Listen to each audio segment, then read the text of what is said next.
বিষয়গুলো একটি ঘোষণাপত্রে লিখিতভাবে লিপিবদ্ধ থাকা প্রয়োজন। আমাদের এই ঘোষণাপত্র সকলের আশা আকাঙ্ক্ষাকে ধারণ করতে পারবে। সকলের যে সহযোগিতার প্রয়োজন ছিল একটি সিস্টেমকে সুন্দরভাবে সামনের দিকে এগিয়ে নিয়ে যাওয়ার জন্য, সেই সহযোগিতা এই রাষ্ট্র এই মুহূর্তে এই সিস্টেমের সকলের কাছে থেকে, সম্পৃক্ত যারা রয়েছেন তাদের কাছে থেকে প্রত্যাশা অনুযায়ী পায় না। এই প্রেক্ষাপটগুলো এবং এই যে মানুষ রাজপথে নেমেছে, মানুষ রাজপথে জীবনের মায়া ত্যাগ করে নামার পিছনে কিছু কারণ ছিল। প্রত্যেক মানুষের মনে কিছু স্বপ্ন ছিল, আকাঙ্ক্ষা ছিল, একটা স্পিরিট ছিল। এই স্পিরিট গুলো কি ছিল?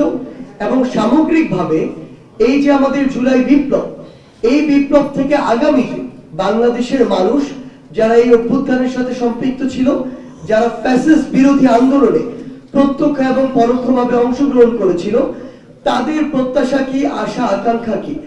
আমরা আমাদের জায়গা থেকে মনে করি এই সামগ্রিক বিষয়গুলো আমাদের এই জুলাই বিপ্লবের সামগ্রিক বিষয়গুলো একটি ঘোষণাপত্রে লিখিতভাবে লিপিবদ্ধ থাকা প্রয়োজন।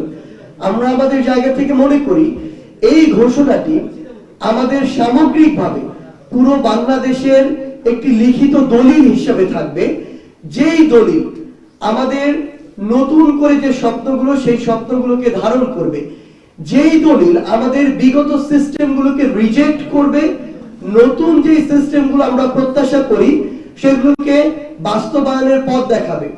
আমরা মনে করি আমাদের এই ঘোষণাপত্রটি বিগত যে সিস্টেমগুলো মানুষ আসলে তাদের জায়গা থেকে গ্রহণ করেনি এবং আগামীতে যে সিস্টেমগুলো মানুষ চায় তার মধ্যে পার্থক্যটি তৈরি করবে।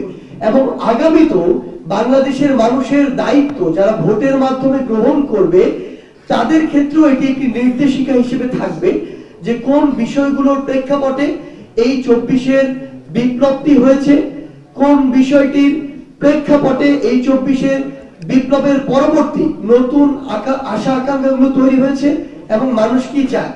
তো সামগ্রিক যে বিষয়গুলো আমরা আমাদের জায়গা থেকে মনে করি কিছুটা বিলম্ব হলেও একটি ঘোষণাপত্রে লিপিবদ্ধ থাকা দরকার।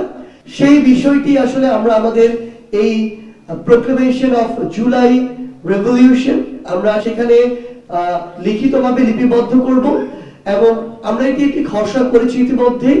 এবং এখানে বাংলাদেশের যারা এই অভ্যুত্থানের সাথে সরাসরি এই আমাদের বিপ্লবের সাথে সরাসরি অংশগ্রহণ করেছে, বিভিন্ন রাজনৈতিক দলের, মতের, ধর্মের, বয়সের যারা মানুষ রয়েছে, তাদের কাছে তাদের বিভিন্ন জায়গা থেকে মতামত নেওয়া হচ্ছে, এটি সংশোধন, পরিবর্তন, পরিমার্জন করা হচ্ছে। এবং আমরা বিশ্বাস করি আমাদের এই বিপ্লব যেমন ফ্যাসিস্ট বিরোধী সকলকে ধারণ করতে পেরেছিল, আমাদের এই ঘোষণাপত্র সকলের আশা আকাঙ্ক্ষাকে ধারণ করতে পারবে।